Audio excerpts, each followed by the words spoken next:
So let's start with this. Lakers beat the Clippers. There's two truths about the Lakers. One is really good, and one was fine last night, but it's troublesome. Let's start with this. Their chemistry's been great all year. LeBron and AD just work. It just works. Vogel, LeBron, Frank's done a great job. Dion Waiters doesn't fit anywhere. He fits there. Dwight Howard's been odd for years. He's kind of important. JaVale McGee's a fascinating player. He's crucial for them on the defensive end. Alex Caruso and his headband work really well with LeBron. Their chemistry is excellent. It was right where and it was great in the first week. Listen, LeBron and D-Wade are best friends. It took a month and a half for them to get it together. And by the end of that first year, they still didn't have it together. This thing works. Okay, and it shouldn't. On paper, it is a reality show. It's the oddballs of the NBA and J.R. Smith and Waiters and JaVale and Dwight Howard. Who's Alex Caruso and his headband? But it works. And when you juxtapose that against the Clippers last night, their chemistry was not good. They had more turnovers than assists. LeBron really frustrated them defensively in a couple late possessions. Paul George was great last night. He was stupendous. But he kind of felt sometimes he was doing it by himself. I didn't like kind of their offensive situational basketball. I felt they were off last night. None of it was pretty early. LeBron really struggled for much of the game. But the Lakers' chemistry it's really a credit to Vogel and LeBron. It shouldn't be this good. On paper, this roster has so many parts that don't look like they fit, and they do. I mean, Dion Waiters drives me nuts. Last night, he was really important. And here's the second thing with the Lakers that's a truth. They got a pattern. They get carried by Anthony Davis early, and then he disappears, and LeBron carries him late. And that was good enough last night. LeBron was very good late. Couple of big baskets, couple of great assists, two great defensive stops.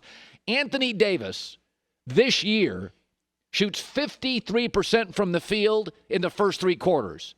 He shoots 40% in the fourth. He just dries up. But he's a monster for the first three quarters. He may be the best player in the NBA quarters 1, 2, and 3. And last night he had 32 in the first three quarters. You know what he had in the fourth? Nothing. So here's my two takeaways. Their chemistry is great, and it matters. And they got to figure out this Anthony Davis thing. Because for years everybody said he's kind of soft. This is what people complained about. Where is he? Where's the dog? Playoffs are about dog. It's about veteran players getting in your face.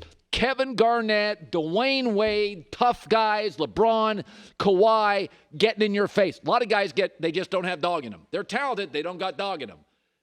This league, Pippen had dog, Michael had dog, Bird had it, Magic had it, the late Kobe had it. It matters. 4 games against the Clippers this year. Listen to this.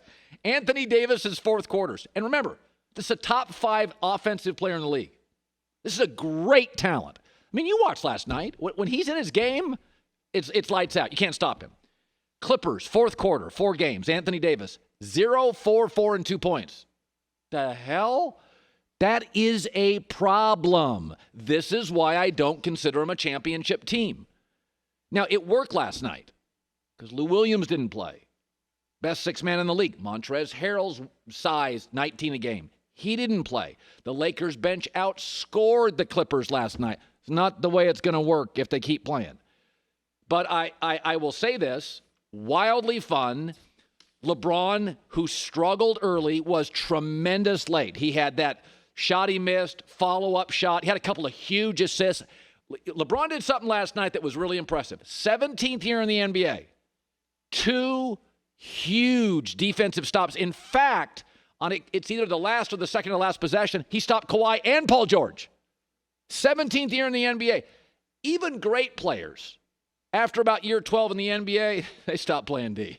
Like D's somebody else's problem. Once you got like MVPs, a lot of money, it's like, listen, I gave you 12 years of defense. I'm done playing. Even the great guys. I mean, Kobe was a 9-time all-defense. The last 4 years, he was done with the defense. He had his cash. He had his titles. He had his legacy. I'm kind of done with the defensive end. LeBron last night was huge late on the defensive end.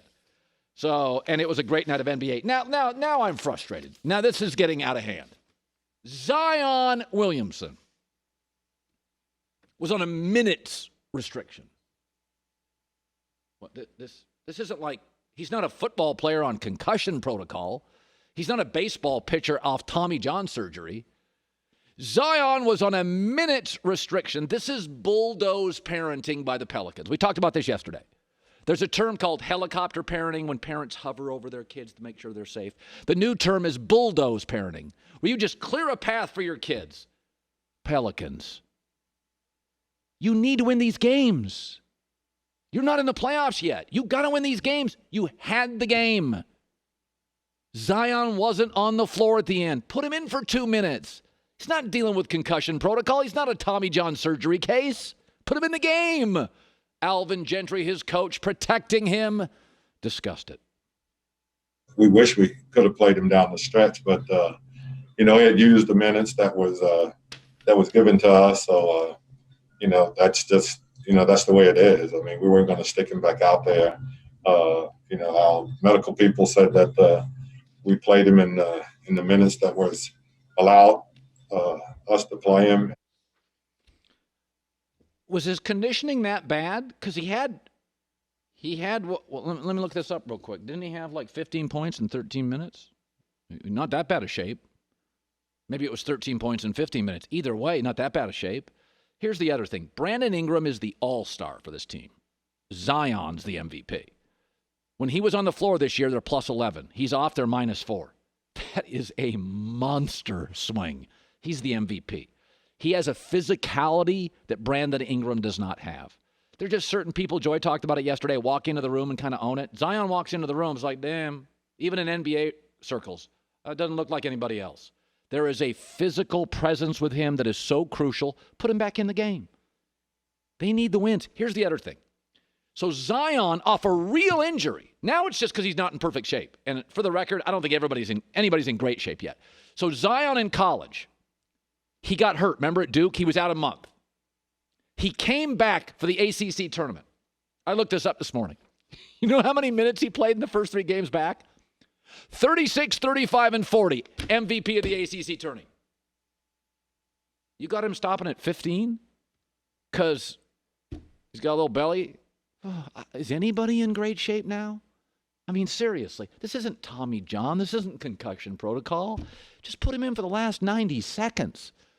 You had that game and gave it away to Utah. Utah's in the playoffs. They're going to be fine. Pelicans need those W's. And again, this is this bulldozing parenting, this protecting Zion. Listen, NBA travel stinks. Oh, wait. There is no NBA travel. Like, I get the NBA travel. Veteran players don't want to play back-to-backs. Totally get it. 82 games, winter, I get it. Guy plays, if you're a star in the NBA and play 72, I'm good with it. People did that forever until they gave it a nickname, load management. But the worst part of the NBA, the travel, there is no travel. You play, go on a Stairmaster, go to your room, get a catered meal. This is personal coaching, shooting coaches, personal training. Listen, I'm not asking you to play Zion 39, but 15? How do you get in shape? You play your way into shape. He's good.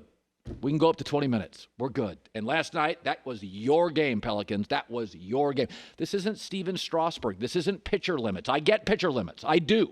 I get young pitchers, Strasburg. Let's watch his arm. Let's not go to 200 innings.